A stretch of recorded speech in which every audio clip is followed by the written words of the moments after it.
Tom Brady defending his former coach, Bill Belichick, based on what we're seeing in New England. Chad, I can't wait to get your comments on what we've seen the last 2 weeks with the Patriots and the Patriot Way, which is the opposite way of what we're used to. But speaking on the Let's Go podcast, which posts every Tuesday, Brady said, I think results are different from what they've been, but I know he's got the same work ethic. He's got the same coaching style. I think the thing that I watch not only with the Patriots, but a lot of other things, football is a hard sport. When I'm sitting here watching from afar, I realize, God, there are a lot of variables. There are a lot of things that need to go right in order for a team to have success. I was a part of a lot of those teams. I don't take any of those things for granted. I needed a great defense, a great kicker, obviously needed great coach, needed great receivers, O-line. If I was going to be a successful player, I was going to need all of those things. But here is the lesson in all of this. And, of course, Tom Brady takes the high road and says all this, and I would expect nothing less from Brady. And I believe he believes what he's saying about Bill Belichick. He has the same work ethic. Check. Has the same coaching style. Check.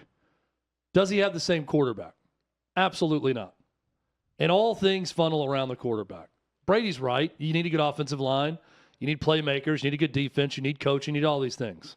But what is of the utmost importance is quarterback. And the Patriots for 20 years had the best quarterback in the history of the game. And what this is all proving is that quarterback means a hell of a lot more than head coach. Maybe the exception is the 49ers. Just maybe. Maybe it doesn't matter as much there. And coach absolutely matters. And Bill Belichick is certainly a Hall of Famer and one of the best to ever do it. I'm not trying to say otherwise. But there's no discussion of it anymore. There's no debate to be had. It was Brady.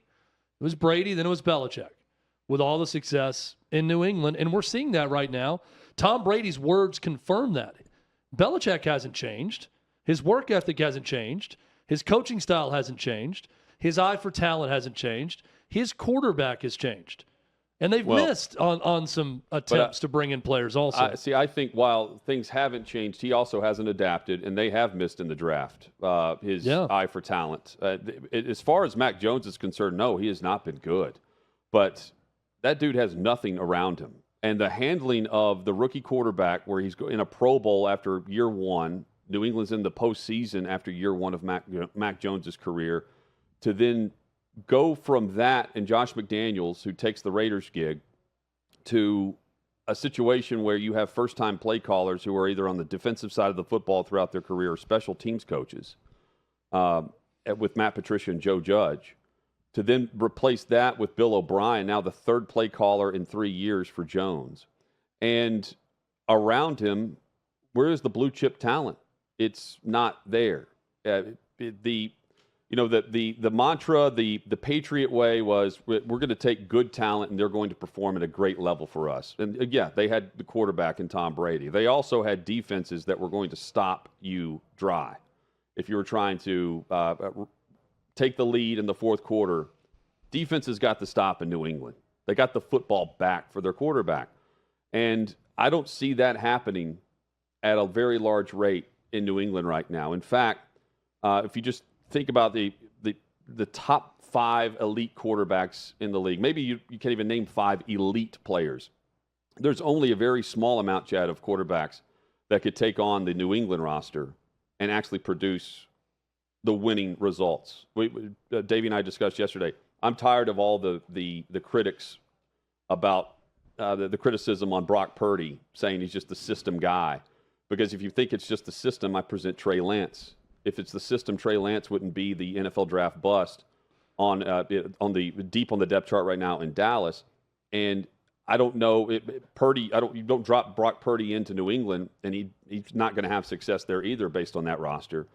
There's only 1, 2, maybe 3 quarterbacks in the league that could produce based on that and elevate the talent around them, because the talent there is they're desperate for it. They don't have it, and it's bizarre how they've gone about things, to the point where you mentioned the coaching style. Belichick is known for forcing the Patriots, and they've done this for years. Pouring down rain. If it's snowing outside in December in the regular season, they're going to practice in the elements. They were doing that going into the game against Dallas in a dome on the road Belichick had that team out in a pouring rainstorm, in a deluge, that week, going into a game that week where they're playing in a dome. That's weird. That's bizarre. And it's the Patriot Way has worked, but the Patriot Way is no longer the way to go. You have to adapt to whatever team you have in a certain locker room. And I don't think Belichick has done that. Not nearly to the amount, to the extent that would be assumed. And some of the decisions are just peculiar, especially going back to the coaches that were hired to coach Mac Jones. Yeah, and let's go back to the Patriots of years past. Belichick, a common denominator. Brady was Brady and a huge leader, but you brought up defense. Teddy Bruschi, Mike Vrabel, Willie McGinnis, Gerard Mayo. We're spanning about 20 years of time with those names also. Yes. Did those guys put up with anything? Absolutely not. Did they challenge Tom Brady in the offense constantly? You bet you know what they did. That's a big difference also. It's a player-led situation. You're right. And Belichick was the perfect foil for all of that, and he had the perfect amount of organization and an eye for talent, all those things, and he was great. And it led to a dynasty. And you went there to win. You didn't go there to have fun. Yes. You signed to win. And I look at even the Chiefs of today. And Andy Reid is great. I love Andy Reid. I'm not taking anything away from Andy Reid, but Andy Reid can sort of be Andy Reid and let his guys draw up plays in the dirt the week of the game and allow them to run them because he's got Mahomes and Kelsey and Chris Jones. He's got guys, leaders that he can count on, that he knows they're pros, and they're going to go out and get the job done. That's the big difference now in New England. I think Mac Jones is a punk. I don't think he's very good. I don't think his teammates really respect him.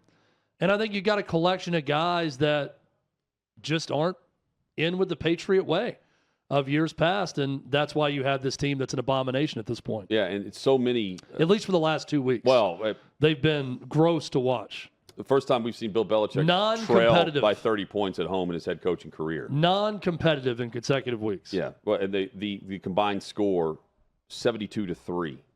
And getting boat raced by Dallas is one thing. 34-0 to New Orleans at home. The same New Orleans team, Chad, that could barely put up 16, 17 points against the Titans in week one, and that has been desperate offensively. They've got a quarterback in Carr with a banged-up shoulder. 34-0 to score. Bad. And with Robert Kraft, who said, like, hey, we haven't won a playoff game since Brady's been here. And Mac Jones actually took them to one, believe it or not, and it wasn't pretty. When they played was it Buffalo? Yeah. In that one game. But Kraft said that this offseason. And we've had Tom Curran on. We've heard from Mike Reese, two great reporters on that beat that say, yeah, the seat's warm. It's a quiet hot seat for Bill Belichick. And now the Athletic citing a source saying, not only could Belichick be out, but it's always been assumed he could just decide how he wants to go out. You know, you could make this easier with the exit, where he chooses to leave. And even in this report today, they're saying, well, Kraft may not give him that option. They may just fire him. That goes back to my offseason theory that this is more, you had the Belichick-Brady breakup, and Kraft tried to keep it together. They called that last-minute meeting, trying to get those guys to, kumbaya, and that wasn't going to happen. He leaves and goes to Tampa and wins a Super Bowl. Well, I think the breakup has happened from the top with Kraft, and I think that's why Bill O'Brien's there, quite frankly. I don't necessarily believe that Belichick wanted to bring in O'Brien, and that was more of an ownership-led decision. And it's just weird for as consistent, Chad, as the Patriots have been at the very, very top, for them to be so inconsistent with some of the decisions that have been made at the top of the roster, which is at quarterback.